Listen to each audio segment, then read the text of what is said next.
영원한 삶 12, 132페이지 가늠한 여인 20 가늠한 여인.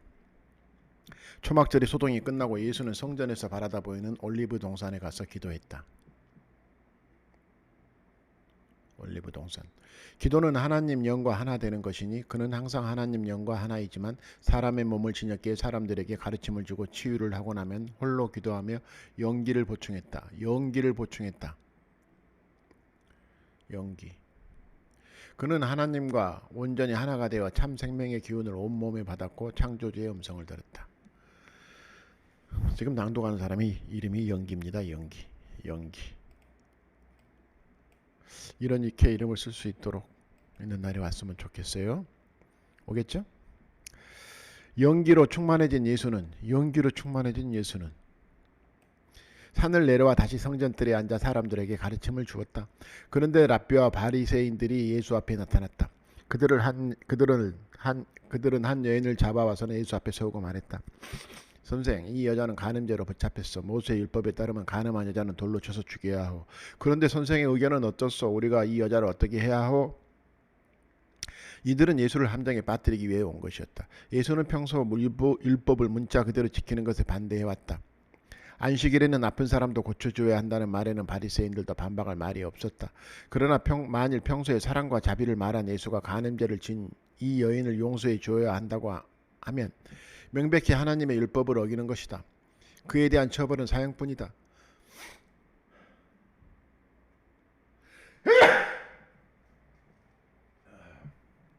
바리새인들은 득이 만만하여 예수의 대답을 기다렸다. 과연 그는 무엇라 말할 것인가? 이번에는 빠져나가기 힘들지 않겠는가? 그러나 예수는 아무 말도 하지 않았다. 그냥 고개를 숙여 땅바닥에 손가락으로 무언가 글씨를 쓰고 있었다. 바리새인들은 그가 무엇을 하는가 싶어 빨리 대답하라고 재촉했다. 그러자 예수가 허리를 펴고 말했다. 여러분 중에 죄를 짓지 않은 사람이 있어? 그럼 그 사람은 이 여자에게 돌을 던지시오. 이렇게 말하고 예수는 다시 허리를 굽혀 계속해서 글을 썼다. 그러자 이상한 일이 생겼다. 예수에게 빨리 대답하라고 소리치던 사람들이 하나둘씩 자리를 뜨는 것이었다. 그것도 연장자부터 차례대로 떠나고 있었다. 그렇게 모두 자리를 떠나고 나중에는 예수와 그 여인만 남았다. 예수는 그제야 허리를 폈다. 그리고 여자에게 물었다. 다들 갔소? 이제 그대에게 죄를 물을 사람은 없는 거요? 네, 선생님, 아무도 없습니다. 그럼 나도 그대의 죄를 묻지 않겠소. 가서 앞으로는 죄를 짓지 말고 사시오. 여인은 예수에게 인사하고 그 자리에 떠났다. 그런데 왜 이런 일이 생겼을까? 기세등등하던 랍비와 바리새인들이 무엇 때문에 허겁지겁 그 자리를 떠났을까? 여기에 여러 가지 추측이 있다. 사람들이 가장 많이 하는 이야기는 죄를 짓지 않은 사람만 돌을 던지라는 말에 자기들도 지은 죄가 있으니 양심에 꺼려서 그 자리를 떠났다는 것이다. 그러나 그 정도 말에 양심의 가책을 느껴서 물러날 사람들이었을까? 바리새인들은 예수를 은밀히 잡기 위해 그 제자를 돈으로 매수했고 악착같이 죽음에 몰아넣었으며 나중에는 부활까지도 조작으로 은폐했으니 예수의 한마디 말에 물러날 사람들이 아니었다. 또 어떤 사람들은 예수가 땅바닥에 일종의 주술을 써넣어 바리새인들이 자기도 모르게 그 자리를 떠나야 했다고 말한다. 그러나 예수는 어떤 상황에서도 초자연적인 힘을 사용해 사람들이 자기 의사와 반하는 결정을 하게 하지 않았다. 그랬다면 예수는 그렇게 힘든 길을 가지 않았을 것이다. 그렇죠. 그렇게 힘든 길을 가지 않았을 것이다. 그러나 예수는 사람들 스스로 마음을 바꾸게 하려고 어려운 길을 갔던 것이다. 전해져 오는 이야기 중 가장 합리적인 설명은 이렇다. 예수가 손가락으로 땅바닥에 쓴 것은 여자를 데리고 온 랍비와 바리새인들의 이름 그리고 그들이 저지른 죄라는 것이다. 그것도 남들은 절대로 모르리라고 생각한 가장 부끄러운 죄였다. 예수는 땅바닥에다 그 자리에 있던 사람들 중 연장자부터 시작해서 그 이름과 죄명을 천천히 적어나간 것이다. 그것을 보자 그들은 모골이 송연해지고 등에 땀이 흘렸다. 그들은 도저히 낯이 뜨고 얼굴을 들고 그 자리에 서 있을 수 없었다. 그리고 속으로 생각했을 것이다. 도대체 저 사람은 그 일을 어떻게 알고 있을까? 그 일은 하늘과 나밖에는 모를 일인데 사실 그 일은 하늘과 그밖에 몰랐다. 그러나 그들은 예수가 하늘과 하나 된 사람이라는 사실을 믿지 않았다. 그래서 예수가 마음만 먹으면 그들의 마음을 그대로 읽을 수 있다는 것을 알 수 없었던 것이다. 사람은 누구나 작든 크든 남이 알면 부끄러운 일이 있는 법이다. 하늘을 우러러 한 점 부끄러움 없는 사람이 없다. 바리새인과 랍비들은 빨리 그 자리를 떠나지 않으면 무슨 망신을 당할까 두려워 황망히 걸음을 재촉한 것이다. 그들은 서로의 얼굴을 보기도 어려웠을 것이다. 물론 이것도 양심의 가책이라고 할 수도 있지만 그런 일이 없었더라면 결코 쉽게 물러날 사람들이 아니었다. 그들은 돌아서면서도 자기의 입장을 이렇게 합리화했을 것이다. 저자는 사탄이다. 사탄은 악의 힘으로 병도 고치고 남의 마음도 들여다본다. 그러므로 빨리 저자를 죽여야 한다. 실제로 그들은 예수를 죽일 때 이런 주장을 했던 것이다. 사탄이다. 사탄은 악의 힘으로 병도 고치고. 저자는 사탄이다. 사탄은 남의 마음도 들여. 악한 마음은 어디서 왔을까? 랍비와 바리새인들 그들도 하나님의 현신이거늘 왜 이렇게 악한 마음으로 차 있었을까? 악한 마음은 하나가 여럿이 되면 생겨난다. 하나가 여럿이 되면 상대가 생긴다. 나 아닌 다른 사람들과 이 세상의 모든 현상이 나의 상대가 된다. 여기서 이기심이 생겨나고 미움, 질투, 시기심, 탐욕이 생겨난다. 나 혼자 있을 때는 욕심이 있을 수 없다. 모든 것이 다 나의 것인데 욕심을 부릴 이유가 없다. 그러나 상대가 생김으로 남보다 더 많이 갖고 싶고 남보다 더 뛰어나고 싶다. 이런 마음이 악을 탄생시킨다. 따라서 악은 창조와 더불어 자연스레 잉태되는 것이다. 상대가 생김으로 남보다 더 많이 갖고 싶고 남보다 더 뛰어나고 싶다. 남보다 더 누리고 싶다. 남보다 더 즐기고 싶다. 그렇다면 악은 본래 하나님 안에는 없던 것인가? 그렇지 않다. 하나님은 전지전능하기에 모든 일이 가능하다. 천사도 악마도 본래 하나님에게서 나온 것이다. 그렇다면 무엇이 문제일까? 하나 안에 선과 악이 들어있을 때는 아무런 문제가 되지 않는다. 하나 안에 선과 악이 들어있을 때는 아무런 문제가 있다. 예를 들어 자기가 자기를 죽인다 한들 무슨 상관이라. 그럴 일도 없겠지만 설사 그런 일이 생긴다 해도 아무런 문제가 없다. 거기에는 아무런 갈등이 없기 때문이다. 모든 것은 상대가 있어야 생기는 것이다. 모든 것은 상대가 있어서 생기는 것이다. 그렇다면 어떤 사람이 만일 하나님과 하나가 되면 어떻게 되는가? 그에게는 선과 악의 구별이 없어지게 된다. 그는 다른 사람과 하나이다. 하나에게 그 안에 모든 사람이 들어있다. 그 안에 있는 사람이 무슨 일을 해도 상관없다. 누가 나를 죽인다고 하면 그냥 죽어주면 그만이다. 내가 나를 죽이는데 무슨 원망과 갈등이 있으랴. 내 살을 달라 하면 잘라준다. 그와 나는 하나이기 때문이다. 그가 악한 일을 하면 내가 악한 일을 한 것이며 내 손이 실수한 것이다. 그러므로 그에게 아무런 감정이 있을 수 없다. 사실 그가 나를 죽이면 그가 안타까울 뿐이다. 그는 단지 모르고 있을 뿐이다. 그저 어린아이가 험한 길을 가다가 넘어진 것과 같다. 어른이 보기에 그는 악한이 아니라 그저 모르는 어린아이일 뿐이다. 사실 이것이 시부도의 9단계에 해당한다. 그에게 산은 산이고 물은 물이다. 악도 하나의 과정에 불과할 뿐이니 그 또한 진리이다. 하나가 된 사람에게는 선과 악의 구분이 없다. 그저 어른이 되는 과정에 있음을 볼 뿐이다. 이누구마? 그런데 창조된 모든 씨앗은 동시에 떨어지지 않으며 한 자리에 떨어지지도 않는다. 창조된 씨앗은 각기 제 개성을 지닌다. 사실 개성이 없다면 무슨 삶의 드라마가 전개되겠는가. 본질의 차이는 없으나 어떤 씨앗은 좀 더 탐욕스럽고 어떤 씨앗은 좀 덜할 수도 있다. 이와 마찬가지로 어떤 씨앗은 빨리 싹이 트고 어떤 씨앗은 늦게 튼다. 이 씨앗들이 싹 트서 꽃이 되는 것이 곧 하나님과 하나 되어 창조의 학교를 졸업하는 것이다. 이 과정은 참되다. 거짓으로 외양을 꾸민다고 하나님과 하나 되지 않는다. 세상이 환상이며 실제하는 것은 창조주, 본래 하나의 마음뿐이라는 사실을 머리로만 아는 것이 아니라 몸으로 체득하게 될 때 이 여정은 끝난다. 어떤 영혼도 정지되어 있지 않다. 누구나 이 하나를 향한 여행을 하고 있다. 다만 누가 앞서고 뒤서고의 차이가 있을 뿐이지 누구나 하나에게 간다. 누구나 하나에게 간다.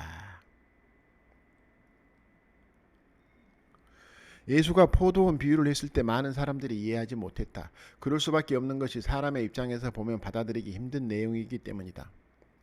하늘나라를 비유로 말하면 이렇다. 어떤 포도원 주인이 포도원에서 일할 일꾼을 구하려고 아침 일찍 장에 나갔다. 그는 일꾼들을 만나 하루 품삯을 한 데나리온의 금액으로 정하고 그들을 포도원에 보냈다.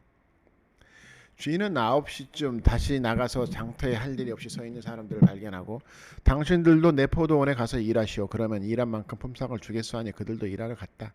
주인은 12시와 오후 3시쯤에도 장에 나가서 그와 같이 했다. 그리고 오후 5시쯤 다시 나가보니 할 일 없이 서 있는 사람들이 또 있어서 당신들은 왜 이렇게 하루 종일 빈둥거리며 서 있는 거예요? 하고 물었다. 그들은 아무도 우리에게 일을 시키지 않아 일하고 있습니다. 라고 하고 대답했다. 그래서 주인은 당신들도 내 포도원으로 가서 일하시오 하고 말했다. 날이 저물자 포도원 주인은 자기 관리인에게 일꾼들을 불러 맨 나중에 온 사람들로부터 시작하여 맨 먼저 온 사람들에게까지 차례로 품삯을 치르시오 하고 일렀다.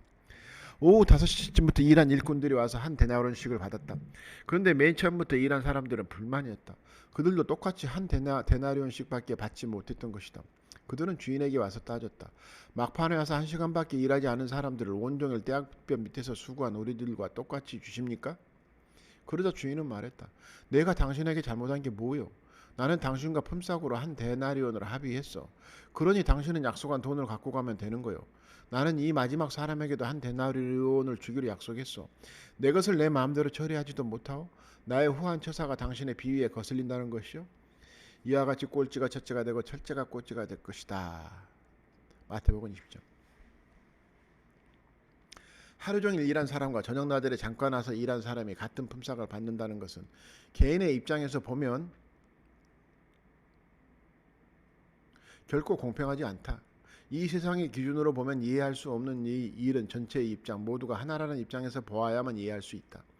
전체가 볼 때 어떤 씨앗이 먼저 싹을 트든 무슨 상관이 있으랴. 한 그루의 나무 입장에서 보면 자기의 어느 가지가 먼저 꽃을 피우든 아무 상관없다. 자기가 한 가지라고 생각하니 억울하고 분한 것이다. 그러나 자기가 본래 나무라는 것을 안다면, 자기의 옆 가지가 사실은 자기라는 것을 안다면 억울할 것도 서운할 일도 없다. 이러한 비유가 성경에 기록되지 않은 이유는 머리로는 이해할 수 없기 때문이다.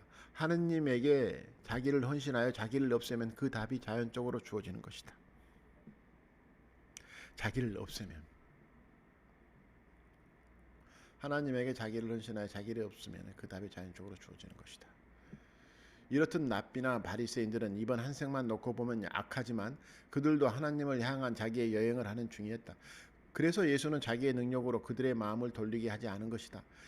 제각각의 영혼의 여정이 있고 그들 자신 하나님이기 때문이다. 어떤 영혼도 세상에 오기 전에 악행을 하고자 결심하진 않는다. 그러나 지난 생에 오래되고 깊은 습성이 세상의 현상과 만나 악행이 나오게 되는 것이다. 그런데 만일 그 자신이 본래 하나님이 아니라면 이 카르마는 가혹하고 공정하지 않다. 그러나 그가 본래 창조주의 현신 그 자체이기 때문에 그렇지 않다. 자기 스스로 감내하고 극복하는 가운데 본래의 자기에게로 돌아가는 것이다. 그리고 자기 안에 창조주가 있기 때문에 이 일은 가능하다. 그렇지 않다면 그 모든 것이 무슨 의미가 있으랴? 예수가 무엇 때문에 그들에게 그토록 여러 번 진리를 알려주려 했겠는가? 그래서 예수는 인위적으로 간섭하지도 않았고 간섭할 수도 없었던 것이다. 그가 할 일은 오직 그들 스스로 깨닫도록 가능한 모든 기회를 주는 것뿐이었다.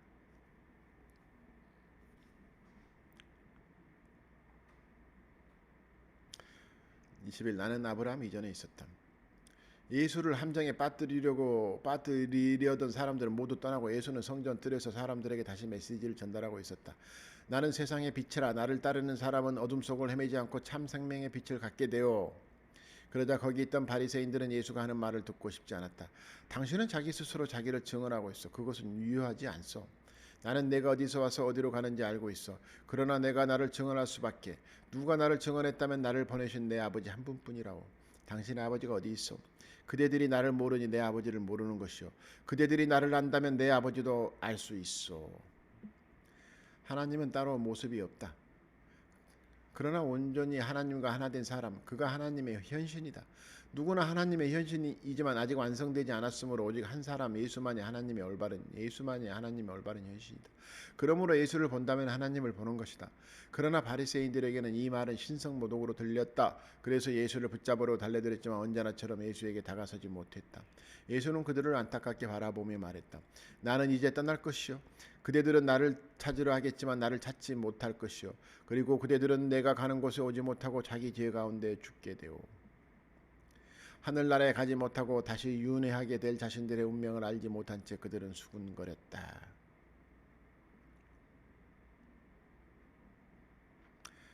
그림은 바리새인들의 모습이라고 합니다. 자기가 가는 곳에 우리가 못 가다니 목매어 자진이라도 할 참인가? 예수는 그들이 안쓰러울 뿐이었다. 그대들은 땅에서 났고 나는 하늘에서 났소. 그대들은 이 세상에 속하고 나는 세상에 속하지 않소. 내가 누구인지 수없이 말했지만 그대들은 믿지 않았소. 그러므로 그대들은 정녕 자기의 죄 가운데 죽을 수밖에 없는 것이요. 도대체 당신은 자신이 누구라고 생각하오? 영원한 삶 12번째 낭독 끝. 감사합니다.